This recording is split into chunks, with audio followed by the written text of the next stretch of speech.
Whether you want to or not, we all have expectations about how much money we plan to make at a certain point in our lives. Maybe you reach a certain stage or a certain age in your life and you stop and think to yourself, I thought I'd be making more money than this. Now, there's a lot of different reasons why you may not be making enough money, but I'm gonna go ahead and narrow it down to what I think are the big three, the top three, the three that I think are holding most people back. All three of these I've struggled with at one point or another, and the third one I feel like I'm still struggling with today. So the first one, and probably the most important one, and I'm sure you've heard it before, however, I don't think it gets enough emphasis at how important this reason actually is, because it takes years to develop this problem and it could take years for you to fix it. And that is, you don't believe you can.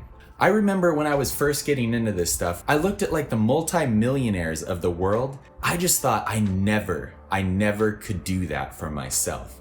I didn't think they were regular people. I thought they had some sort of like advantage in some way or another. Maybe, they came across an invention that just changed the world. And, unless I come up with that 1 in a million idea, that I couldn't do it myself. Or maybe they were born into money, or maybe they were given a huge lump sum investment and then just learned to multiply it. Like, how hard could it be to make money if you already have $1 million to spend on it?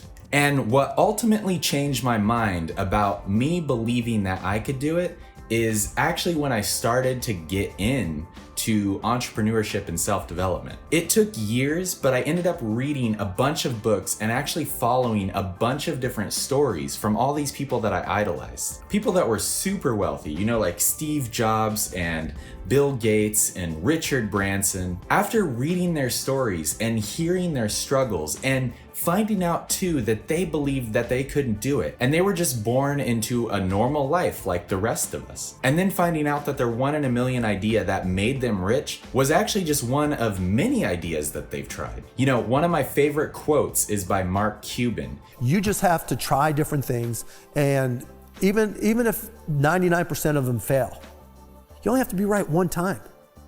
You don't have to figure it all out in advance. You can be wrong, you can pick the wrong career, you can pick the wrong job, you can pick the wrong spouse, you can pick the wrong whatever. But you get it right one time, you're set. But if you don't try, and if you don't go out there and try all those different things, you'll never get that one time. It doesn't matter how many times you fail. It doesn't matter how many times you almost get it right. No one is going to know or care about your failures, and neither should you. All you have to do is learn from them and those around you, because all that matters in business is that you get it right once. Then everyone can tell you how lucky you are. That quote is amazing to me because it just shows how many times as an entrepreneur you go over things over and over and try new things again and again and again and again. And it's so true, because once you make it, people are like, oh, you're so lucky. And then you're like, I tried 500 things and I put all my time and effort and energy into it, and you're telling me this is luck? It just feels like they're discounting all the hard work and time and energy you put into it, like that had nothing to do with it. And while saying that to an entrepreneur that has made it is very offensive to them, you have to realize that it's just a justification for that person saying it. It makes them feel better about themselves. So you have to get rid of that belief that you don't think you could do it, because I guarantee you, when you start looking into the people you look up to, you start looking at the people who have the lives that you want to lead, I guarantee you they started at a similar spot that you did, if not maybe a worse spot than you did, and they got out of it. So the number 2 reason, and I don't hear people talk about this that much, but I wanted to mention it because I actually think it's really important, and that is you're doing the wrong thing. Now, this one's difficult to try and solve because I really believe that the only way to solve this is just to try multiple things and actually put in the effort to doing those things. And so obviously this can relate to the things you're doing for money. Like if you expected yourself to be making 6 figures by the age of 25 and you find yourself working at McDonald's, Obviously, that's not the right path that's going to get you there. But that's not the only thing I'm talking about. When I say you're doing the wrong things, I'm talking about your habits. I guarantee you, when you look at somebody, that if you look at someone who is thriving in their lives, they have a great relationship, they're making tons of money, they have the house and the car and the family that you want, their habits are going to be so much different than yours. It's hard if you have a job and you're working 40 hours a week, but what do you do outside of that to get you out of it?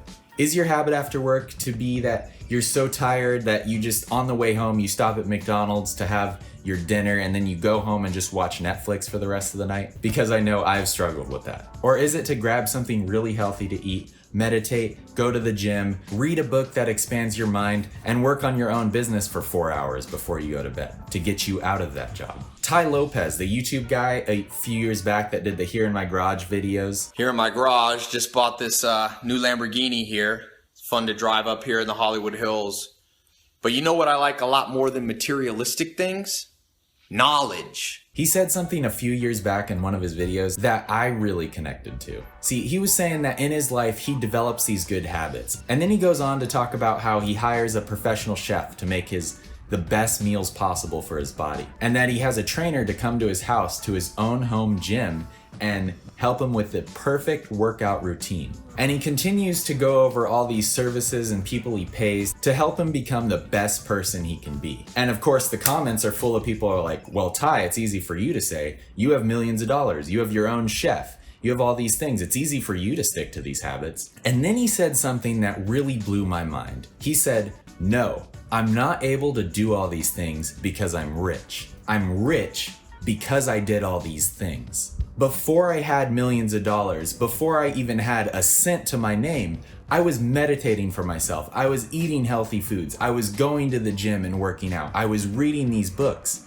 I didn't need to pay someone to do all these things. These habits are what got me to where I am today.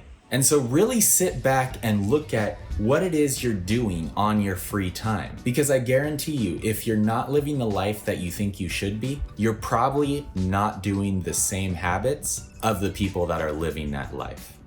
So number 3, and this is the one that I'm still struggling with myself, and that is stay consistent at those right things. This is a hard one because I know that life gets in the way constantly. And I know that a lot of times you just get tired and you don't want to do these things and continue with them.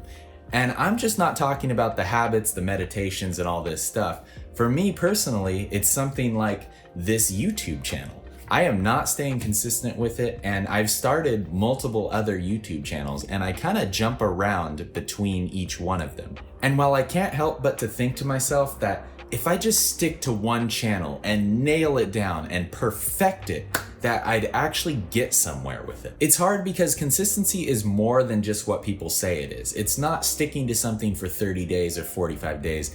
It's sticking to something for years. I was reading a book recently, and I think it may have been Atomic Habits. He was talking about 2 friends, and one of the friends decided just to continue to live their life as normal, and the other one decided that he was just gonna go on a run for 10 minutes a day. He was gonna stop drinking sodas and just switch to waters, and he was gonna meditate for just 5 minutes a day. And these are just very simple things. He was talking about how you didn't even notice a difference between these 2 people. Even after 3 months, 6 months, even after a year, there wasn't any really noticeable difference. But then after 16 months, you started to notice a difference between these 2 people. And after 24 months or 2 years, these were drastically different people. The one that was drinking water and going on a run every day and meditating was so much more aware of his surroundings, looked so much more healthy and so much more fit, and just had much more energy, and it was so easily noticeable between these 2 people. And the other one wasn't just the same as he was 2 years ago. He was worse because he continued to do bad habits of just drinking sodas, beers, not really moving that much, not exercising. And after the 2 years, he wasn't the same as he was 2 years ago. He was fatter and less energetic and got even more stressed out about the simplest things. You see, one didn't stay the same and the other one grew. They were growing apart. Those standard habits that other person had wasn't actually keeping him in the same place. It was actually dropping him down to a lower point in life. And the other one, just those little simple habits each day, made it so much of a difference. I think this is the hardest thing about consistency, and this is the thing that I struggle with the most, is that you have to do it for so long. It's not just a 30-day or 60-day thing. This is a commitment that you make for yourself. You don't say, I'm gonna try this for 90 days. You have to actually become that person. So for myself, I've started so many different things in my life, so many different businesses, and once I lose interest, I have a really bad habit of just not continuing with that thing. And this is just going into theory now and based off of my own experience, but I think that the way for me personally to continue to go through with these things is to continue to make it exciting for myself. And that may be for me having to change things up and keeping things new and exciting, but I want to keep it in the same lane. Like if you're getting tired of exercising, instead of quitting, find new ways to stay fit. For me, that was getting into rock climbing. And for this channel, that's talking about stuff like this that's actually relevant in my life today. If you've struggled with any one of these 3 ideas and you've figured out a way to solve it for yourself, let me know in the comments below because I'd love to learn what has helped you. And I think other people reading these comments would get value out of it too. So thanks so much for watching, guys. Subscribe. I'm gone.